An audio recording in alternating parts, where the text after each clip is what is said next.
வணக்கம் குழந்தைகளா. வணக்கம். நீங்களாம் யாருப்பா? விலங்குகள். விலங்குகளும் பறவைகளும் இருக்கீங்க. நீங்கள் எங்கேருந்து வரீங்க? காட்டிலேருந்து வரீங்க. எதுக்கு இங்கே வந்திருக்கீங்க? படிக்க வந்திருக்கீங்களா? என்ன படிக்க வந்திருக்கீங்க? எண்ணும் எழுத்தும் படிக்க வந்திருக்கீங்களா? சரி, இன்னைக்கு என்ன பண்ண போறீங்கன்னா எண்கள் படிக்க போறீங்க. என்ன படிக்க போறீங்க? ஏற்கனவே சொல்லி கொடுத்ததை இப்போ எண்கள் என்ன செய்ய போறீங்க? இங்கே கணித உபகரண பெட்டி டீச்சர் வச்சிருக்கேன். இதுலேருந்து எண்களை எடுத்து டீச்சர் காமிப்பேன். அது என்ன எண் அப்படின்னு நீங்கள் என்ன செய்யணும்? சொல்லணும். சொல்லலாமா? சொல்லலாமா?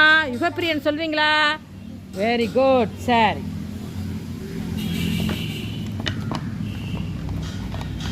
இப்போ ஆந்தை சொல்லுங்க பார்க்கலாம். இது என்ன எண்? பக்கத்தில் வாங்க, பக்கத்தில் வாங்க, சொல்லுங்க. இது என்ன எண்?